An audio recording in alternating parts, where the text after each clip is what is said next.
Santo, aquí está tu siervo, tu hijo, bendícelo. Dios le ha dado enseñanzas, valores, principios muy importantes para nosotros. Ahora te pedimos que lo uses para compartirlo, Señor, y que pues hagamos tu voluntad. Úsalo, Señor, poderosamente, te lo pedimos en Cristo Jesús. Amén.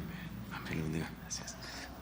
Bueno, no sé si está prendido, ¿verdad? ¿Sí se escucha? Okay. Bueno. Buenas tardes, hermanos. Gracias a Dios por la oportunidad de estar aquí con ustedes, por esta bendición de poder compartir de su palabra. Es un privilegio y es una bendición, y lo hacemos con temor y con gran gozo. Quisiera comenzar preguntándoles a cada uno de ustedes, bueno, ¿quiénes de ustedes estuvieron hace 8 días en el Congreso de Varones? Levanten su mano. Muy bien, bueno, yo también estuve. Fue una bendición, Dios nos habló a los varones, y para los que no estuvieron, pues, ¿qué creen? Que el día de hoy Dios nos va a hablar también a nosotros, ¿sí? El tema que hoy preparé tiene un enfoque para el matrimonio, pero también desde la perspectiva del varón. Entonces, creo que Dios nos va a hablar muy, muy hermosamente y poderosamente a través de su palabra. Ok, bueno, pues comencemos, hermanos. El punto de partida dice: según el diseño y la voluntad de Dios, el esposo es la cabeza del hogar, es el líder de la familia. Las Escrituras dejan claro que él es el único responsable del éxito matrimonial y familiar y del bienestar de todos los que componen la familia. Su autoridad, hermanos, ha sido declarada desde el comienzo del tiempo de la creación. Un hecho explicado por el apóstol Pablo en 1 Corintios 11, donde afirma: el varón es la cabeza de la mujer. Tampoco el varón fue creado por causa de la mujer, sino la mujer por causa del varón. En este pasaje, Pablo sostiene el concepto de autoridad de un hombre en la familia con la aceptación del orden de la creación. Primero fue creado el hombre y luego la mujer. Y de hecho, de que la mujer fue creada para ayudar al hombre. Más adelante, Pablo aborda una vez más el rol del hombre como cabeza de su propio hogar, al escribir sobre la relación entre el esposo y la esposa y los hijos. En Efesios 5, de 22, 6 y 4, Pablo establece que el diseño de Dios es que el marido sea cabeza de la mujer, así como Cristo es cabeza de la iglesia. Después pasa a dar instrucciones específicas sobre cómo debemos cumplir los esposos con nuestro rol de liderazgo, y comienza con este importante mandamiento: maridos, amad a vuestras mujeres, así como Cristo amó a la iglesia. Por tanto, esta es la máxima responsabilidad del esposo: amar a su esposa, con el amor de Cristo por la iglesia como su ejemplo. Pablo explica en los versículos siguientes cómo debe manifestarse el amor del esposo. Cada hombre debe amar a su esposa con un amor sacrificial, purificador, atento e inquebrantable, semejante al de Cristo. Sin embargo, las preguntas que muchos se hacen hoy en día son las siguientes: ¿dónde están los esposos fuertes?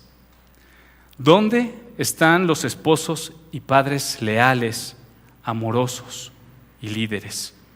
¿Dónde están los hombres dispuestos a levantarse como la columna vertebral, la estructura o la base sólida sobre la cual poder edificar un matrimonio y una familia, y a su vez una sociedad? Hermanos, demasiados hombres viven hoy en día en mundos completamente alejados de sus familias, fuera del hogar. Son hombres emprendedores que resuelven problemas y se las ingenian para encontrar todo tipo de manera de hacer dinero y obtener promociones, prestigio y respeto de las personas de nuestro mundo exterior. Sin embargo, en el hogar, en su mayor parte, son pasivos, indiferentes e irresponsables. Aunque pueden estar presentes en el hogar, no están comprometidos activamente en la dinámica cotidiana de la familia, de la vida familiar.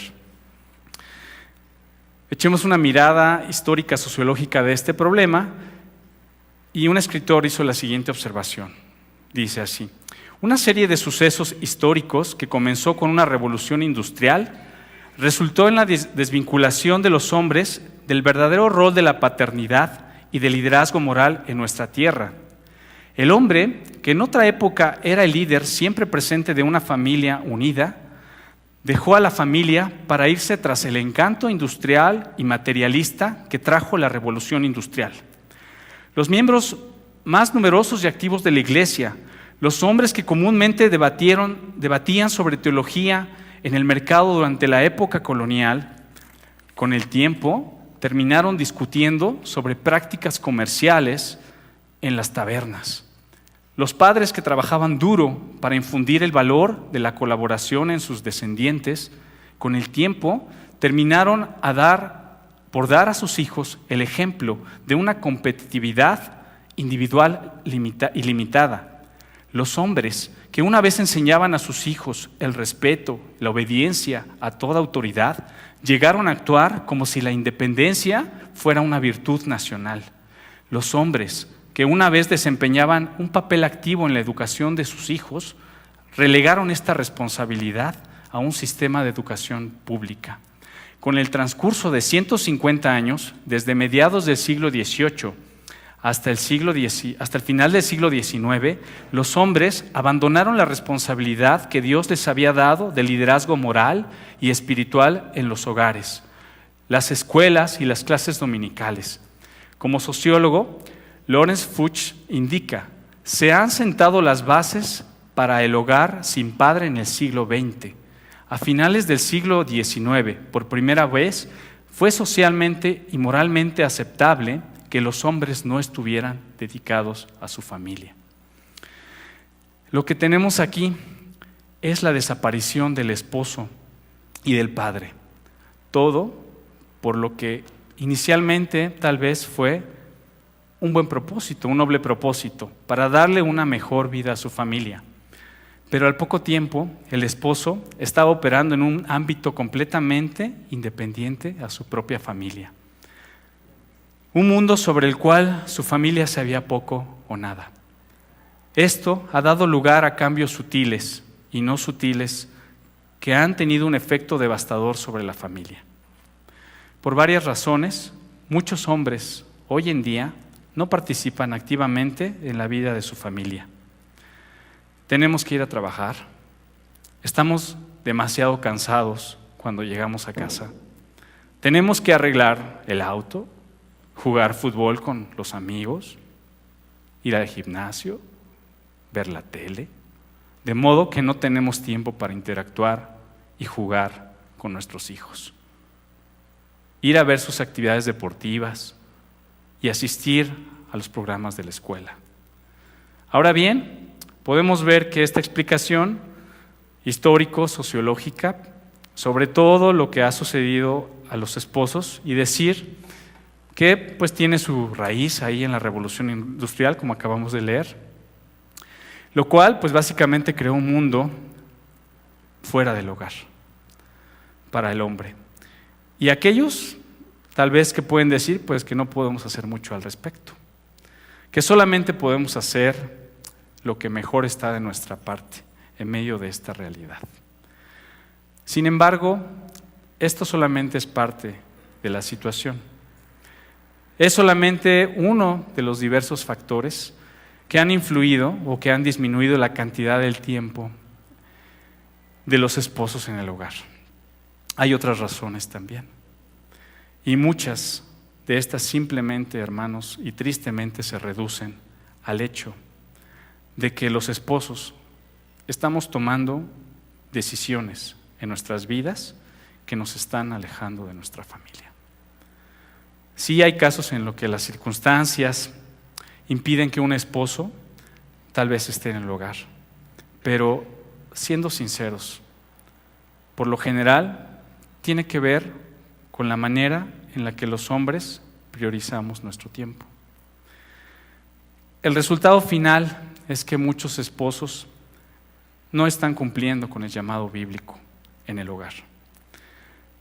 No han hecho de la vida del hogar una prioridad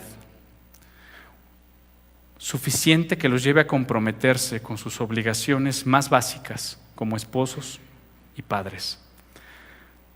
La Biblia dice que el hombre es el responsable de conducir su hogar, cuidar de su esposa e instruir a sus hijos. Estas responsabilidades están claramente establecidas en las Escrituras. Si no se cumplen, la familia se derrumbará. De hecho, los esposos que no cumplen el rol que Dios nos ha mandado a desempeñar en el hogar carecen de una verdadera masculinidad.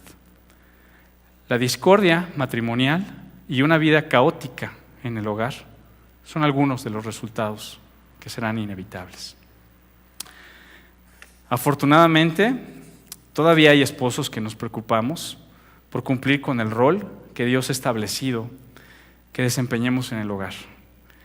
Y el hecho de que estemos aquí en esta reunión de matrimonios demuestra que somos uno de ellos. Si queremos volver al diseño de Dios para la vida de nuestra familia, debemos comenzar por el liderazgo del esposo en el hogar. Esto implica, hermanos, un liderazgo moral, espiritual, así como una seguridad emocional y física. Aquí es donde empieza todo. La autoridad del hombre tiene que ver con estas cosas. No tiene que ver con alguna clase de búsqueda mística de nuestra masculinidad interior. Ni es algo que debemos averiguar por medio del análisis psicológico o sociológico. Antes bien está basado en ser diligente, en implementar de manera sencilla y práctica los principios que se encuentran en la Biblia. Si somos esposos cristianos, seguramente reconocemos que el éxito en nuestra vida del hogar es mucho más importante que el éxito en nuestra carrera. Básicamente, hermanos, hablando de nuestras responsabilidades como esposos y padres, están antes que todo lo demás. Dios así lo diseñó. Y Él fue quien creó el matrimonio y la familia con los primeros elementos y los más fundamentales de toda la sociedad humana. Cuando la familia se derrumba, la sociedad también se derrumba. Y una familia fuerte, una sociedad sana, comienza con el liderazgo del esposo en el hogar. Por lo tanto, conviene preguntar, ¿cómo es este liderazgo? ¿Cómo cumple un esposo cristiano el llamado de Dios de ser líder en el hogar? Más específicamente, ¿cómo podemos conducir a nuestra esposa e hijos de una manera que fortalezcamos la unidad familiar? Que bendiga también a aquellos que no forman parte de este hogar y que le dé gloria a Dios. En Efesios 5, del 25 al 31, Dios establece las responsabilidades del esposo para con su esposa. Dice así: maridos, amad a vuestras mujeres, así como Cristo amó a la iglesia y se entregó a sí mismo por ella, para santificarla, habiéndola purificado en lavamiento por agua, del agua por la palabra, a fin de presentársela a sí misma a una iglesia gloriosa, que no tuviese mancha ni arruga, ni cosa semejante, sino que fuese santa y sin mancha. Así también los maridos deben amar a sus mujeres como a sus mismos cuerpos. El que ama a su mujer, a sí mismo se ama, porque nadie aborreció jamás a su propia carne, sino que la sustenta y la cuida, como también Cristo a la iglesia, porque somos miembros de su cuerpo, de su carne y de sus huesos. Por esto dejará el hombre a su padre y a su madre y se unirá a su mujer, y los dos serán una sola carne. Hermanos, observemos dónde comienza todo, con el mandamiento: maridos, amad a vuestras mujeres. 3 versículos más adelante lo repite otra vez: Los maridos deben amar a sus mujeres. De hecho, el amor es el tema de todo el pasaje.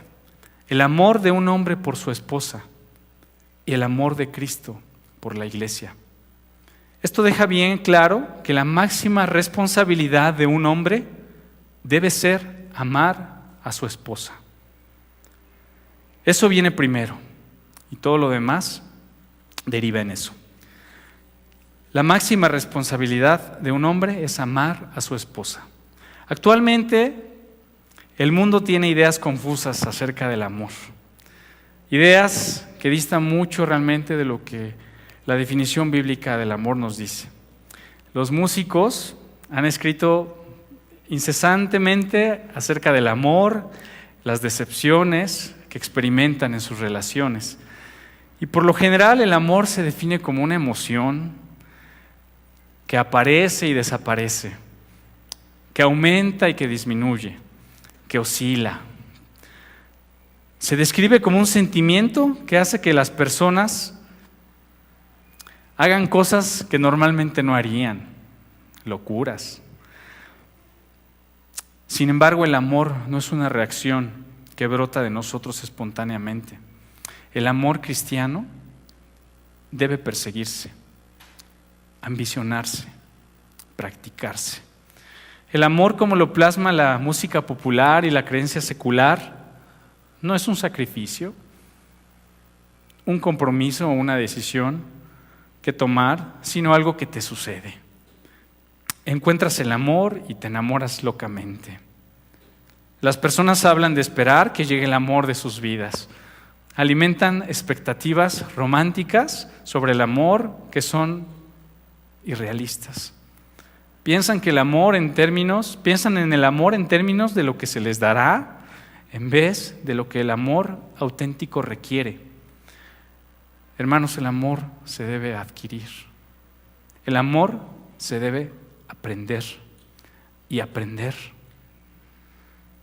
una y otra vez. Esa enseñanza no tiene fin. Casi todas las canciones sobre el amor que fomentan nuestra cultura saturada de egoísmo se quedan cortas comparadas con el amor real. Gracias a Dios, Pablo no nos deja a los esposos con la incertidumbre acerca de cómo debemos amar a nuestras esposas, sino que va directo al grano y sin rodeos. Es muy claro y específico en decir que un esposo debería amar a su esposa así como Cristo amó a la iglesia y se entregó a sí mismo por ella. El amor de Cristo por la iglesia es un ejemplo que los esposos debemos seguir en nuestra relación con nuestras esposas. En otras palabras, el amor de un esposo por su esposa debe ser una ilustración viva del amor de Cristo. El amor de Cristo es el modelo, el estándar eterno. El amor de un esposo por nuestra esposa debe ser una copia exacta, no pirata. Esto explica el carácter sagrado del matrimonio, hermanos, especialmente la importancia distintiva del llamado del esposo. La función y las responsabilidades de nosotros los esposos han sido diseñadas por Dios, específicamente para ilustrar el amor eterno del novio por su iglesia. Efesios 5, 23 al 30 describe ese amor y vemos que se manifiesta en 4 maneras clave.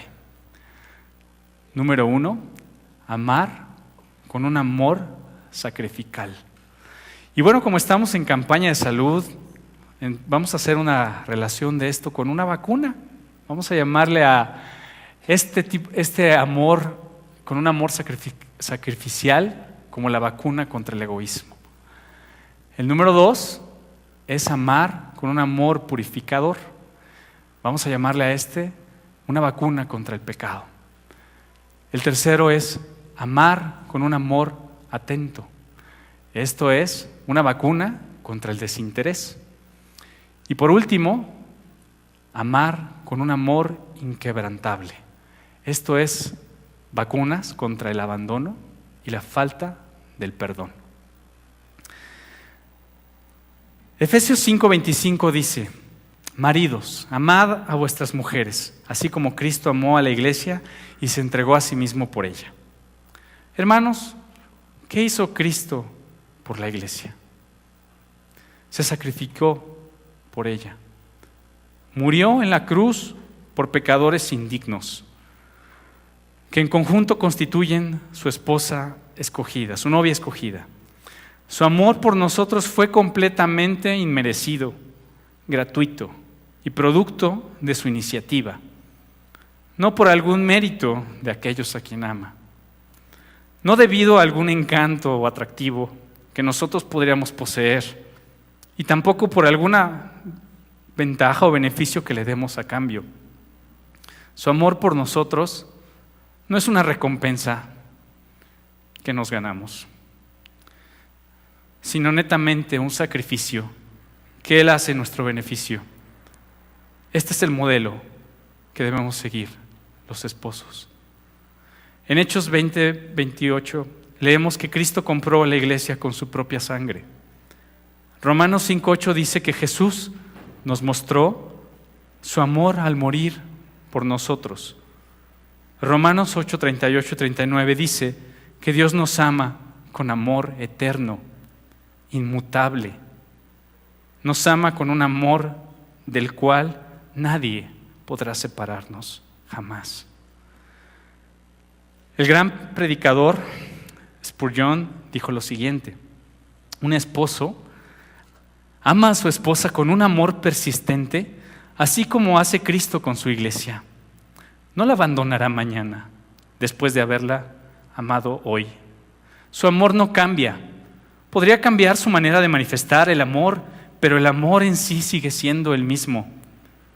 Un esposo ama a su esposa con un amor eterno, un amor que nunca se acaba. El esposo le dice: te amaré hasta que la muerte nos separe. Pero Cristo no dejará que ni la muerte separe a sus hijos de su amor.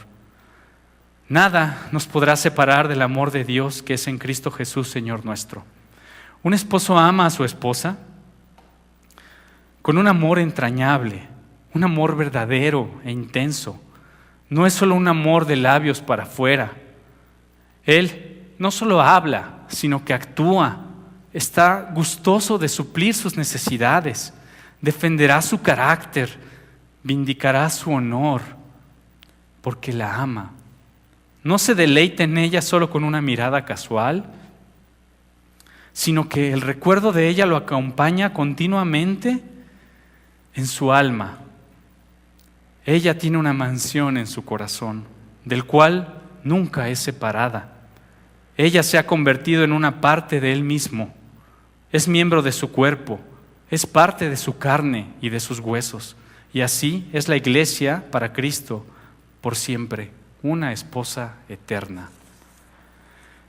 Ese es un amor realmente extraordinario, ¿verdad?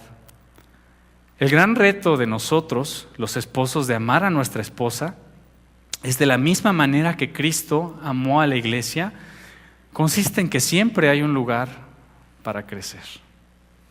El amor de Cristo es un amor perfecto y eterno, y los esposos, hermanos, somos llamados a imitarlo. Cristo nos amó aunque éramos pecadores. Él murió en la cruz por nosotros, donde mostró un amor sacrificial que no esperaba nada a cambio. Un amor que le costó la vida. Esta es la clase del amor que Él derramó por nosotros, su iglesia.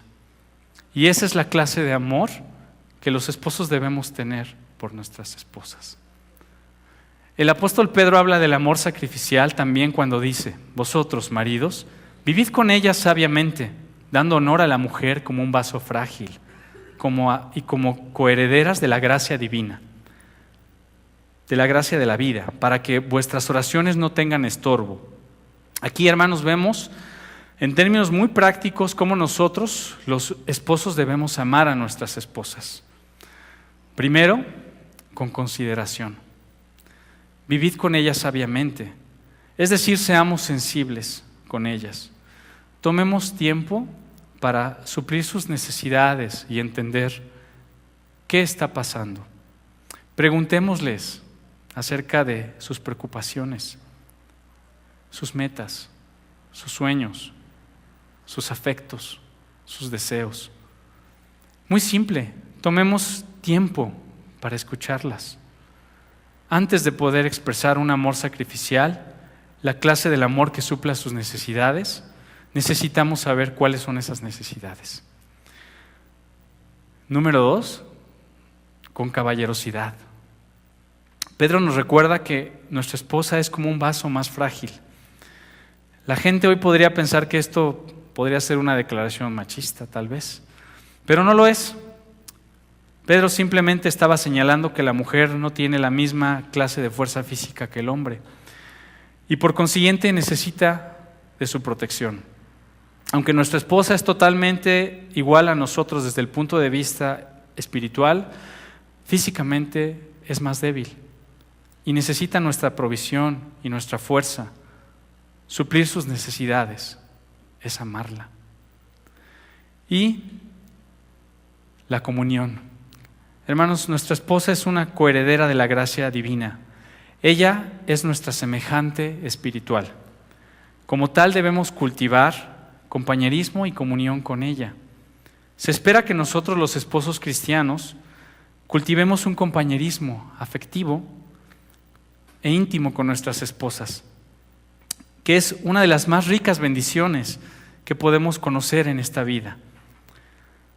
Finalmente, el esposo cristiano ama a su esposa no por lo que ella pueda hacer por él, sino por lo que él desea hacer por ella. Así es como funciona el amor de Cristo. Él nos ama con un amor comprensivo que busca entendernos, ayudarnos, consolarnos, dotarnos y suplir nuestras necesidades. Es un amor que no merecemos, un amor que nunca se acabará. Esta es la clase de amor que nosotros los esposos debemos tener con nuestras esposas. La vacuna contra el pecado. El matrimonio, hermanos, nos santifica.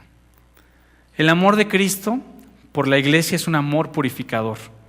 Efesios 5, 25 al 28 dice que Cristo se entregó a sí mismo por la iglesia para santificarla, habiéndola purificado en lavamiento de agua por palabra, a fin de presentársela a sí mismo, una iglesia gloriosa, que no tuviera mancha ni arruga, ni cosa semejante, sino que fuera santa y sin mancha. Pablo está aquí hablando de un amor edificante, un amor que beneficia espiritualmente. Los esposos debemos amar a nuestras esposas de tal manera que alentemos en ellas el deseo de una mayor santidad. Este amor lleva a la mujer a ser más santa y permite que brille en toda su belleza. Aquí vemos que la belleza más auténtica, la más fina y duradera de una mujer no es la externa, sino más bien la interna. La santidad es la que hace genuinamente bella y pone de manifiesto la obra de Dios en su corazón.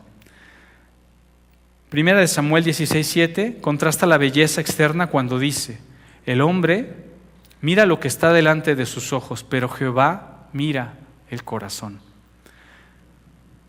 Entonces exhorta a las mujeres a no preocuparse tanto por los adornos que realzan sus encantos físicos, sino por embellecer a la persona interior.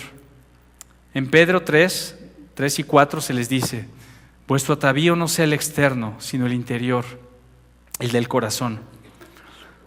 Por esta razón, una de las mejores maneras que nosotros los esposos podemos mostrar amor por nuestras esposas es conducirlas a una virtud cada vez mayor. Animémosla a buscar la santidad de la misma manera en que Cristo busca santificar a la iglesia, a fin de presentársela a sí mismo una iglesia gloriosa, que no tuviera mancha ni arruga ni cosa semejante, sino que fuera santa y sin mancha. El mayor deseo de Cristo por la iglesia es presentarla con todo su glorioso esplendor, sin mancha ni impureza.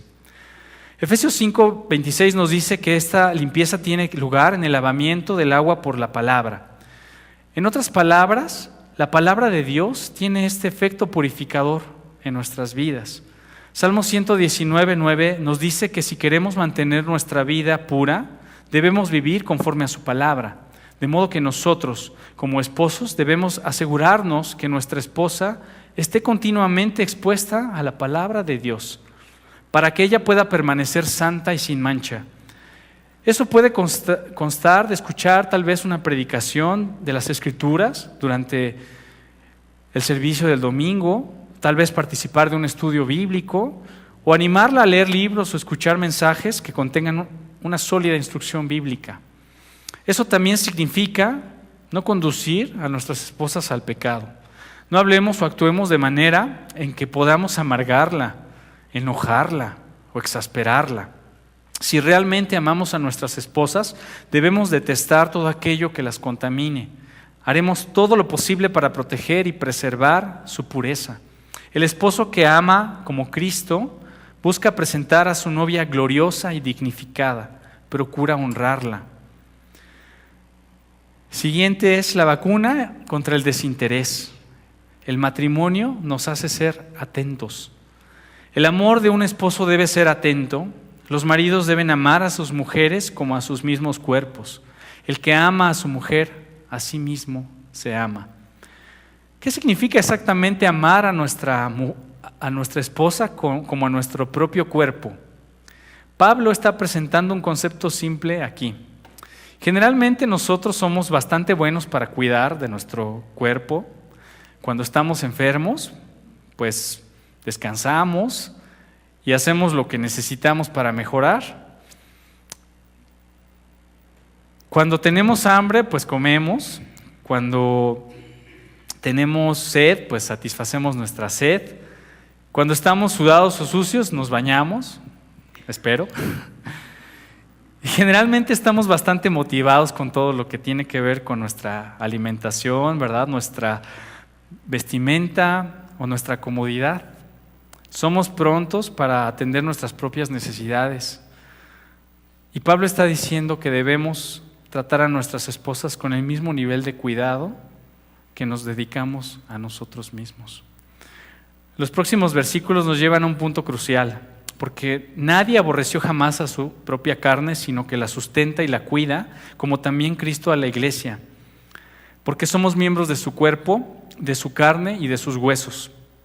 Cuando nos casamos con nuestras esposas, los dos nos convertimos en una sola carne.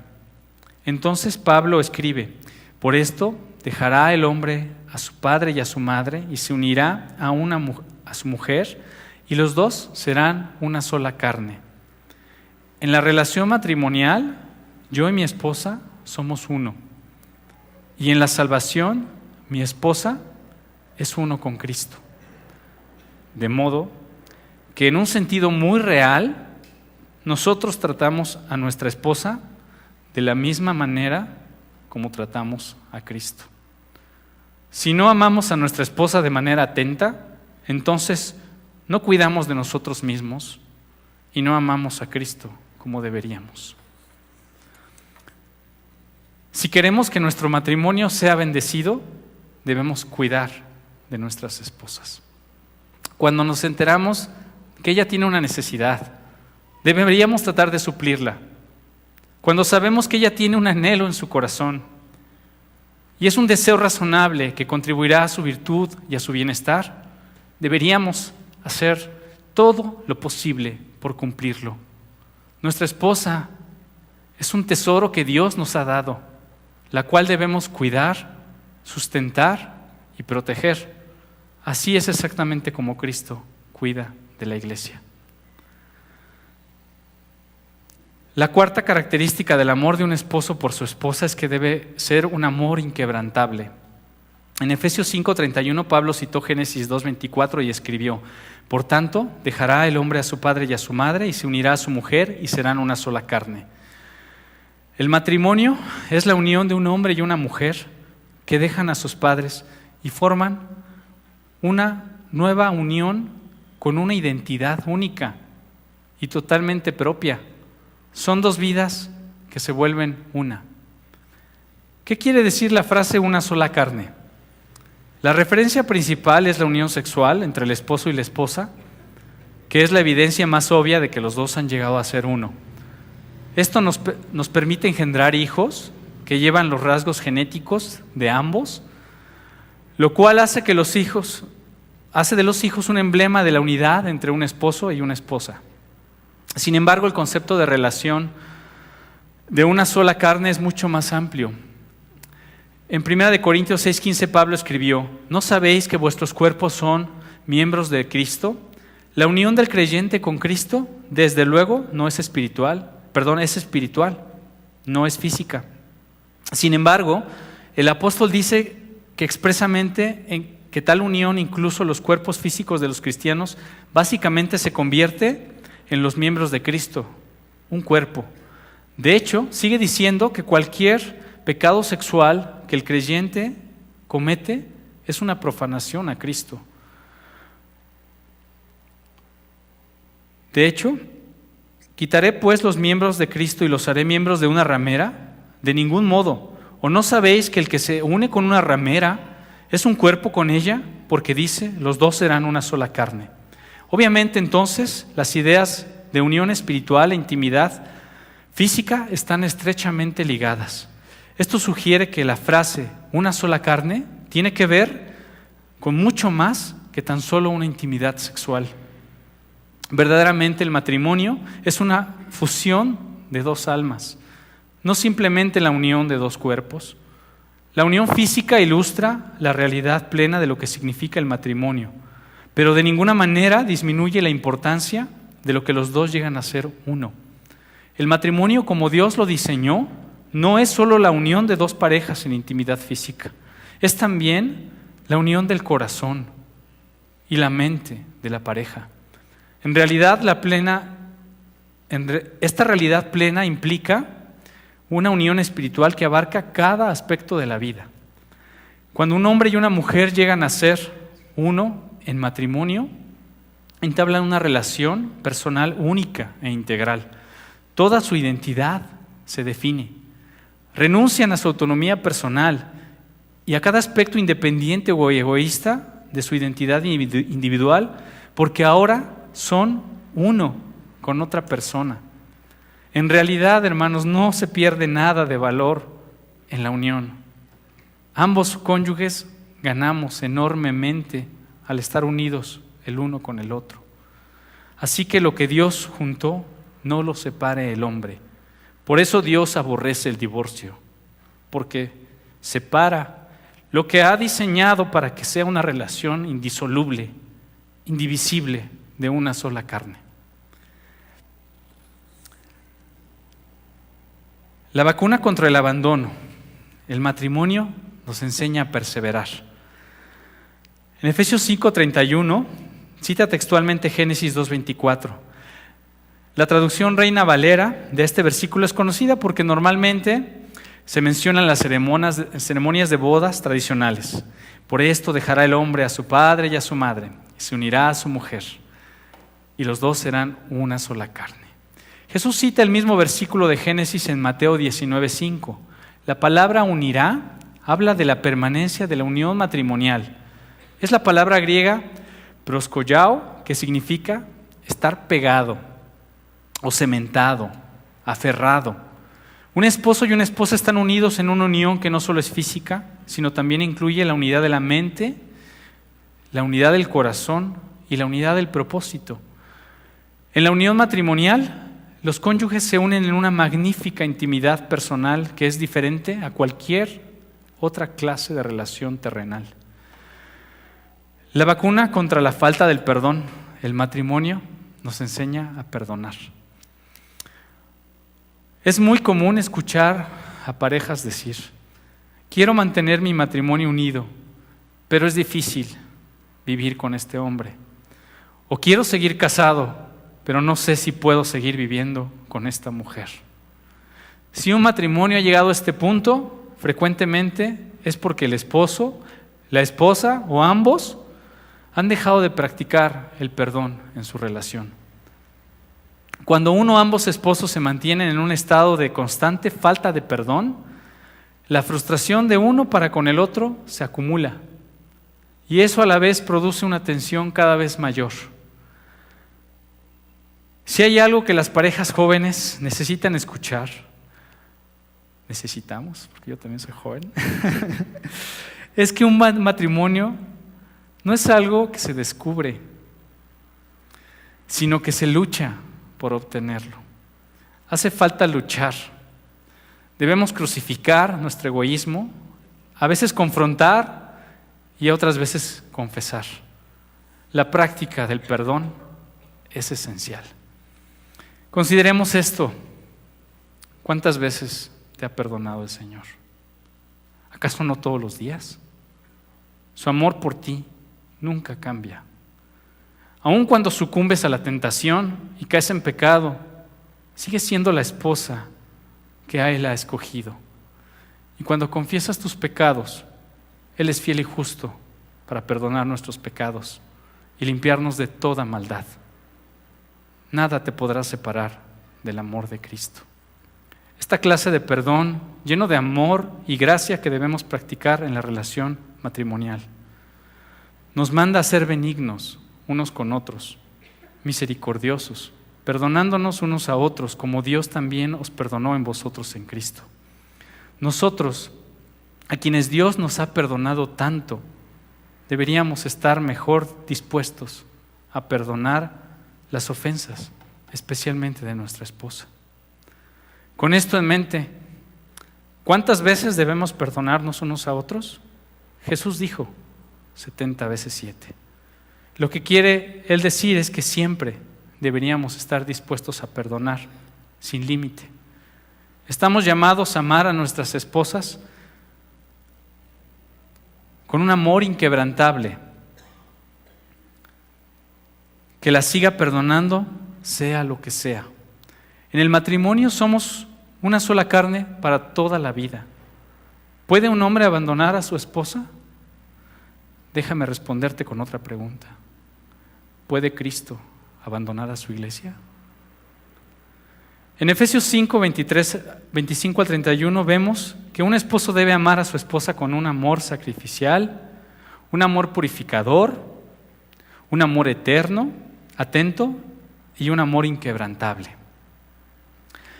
Y el ejemplo de ese amor que debemos seguir es el mismo de nuestro Señor Jesucristo.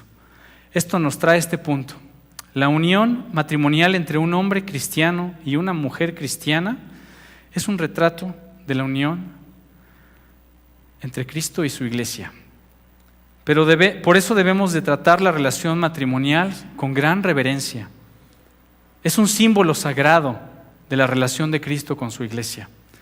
Dios diseñó el matrimonio, diseñó que el matrimonio sea la unión permanente e inquebrantable que revele al mundo el amor de Cristo por su iglesia.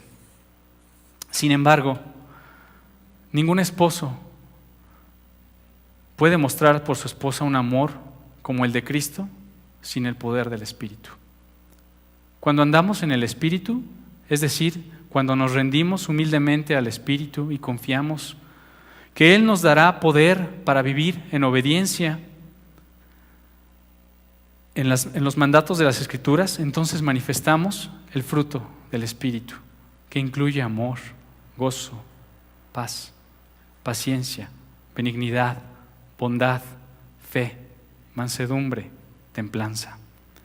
Cuando vivimos bajo el control del Espíritu, nos consagramos a vivir humildemente la palabra de Dios, recibimos poder para amar a nuestra esposa de la manera que Dios nos ha llamado a amarla.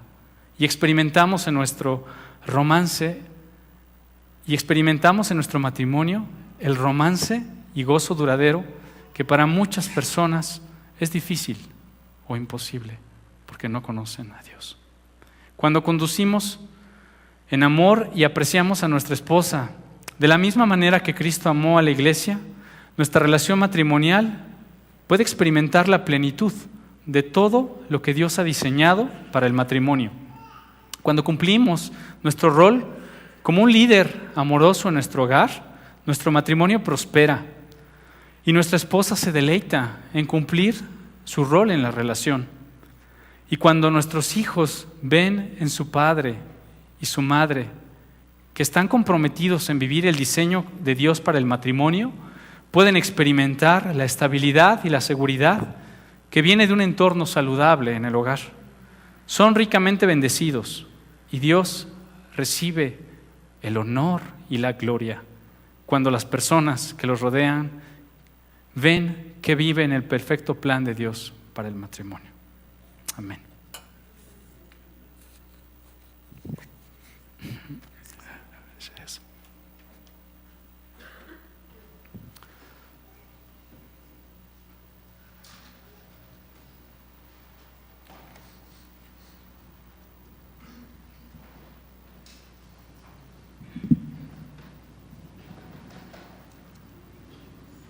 Pero esto digo, el que siembra escasamente, también segará escasamente, y el que siembra generosamente, generosamente también segará. Ofrendemos, hermanos.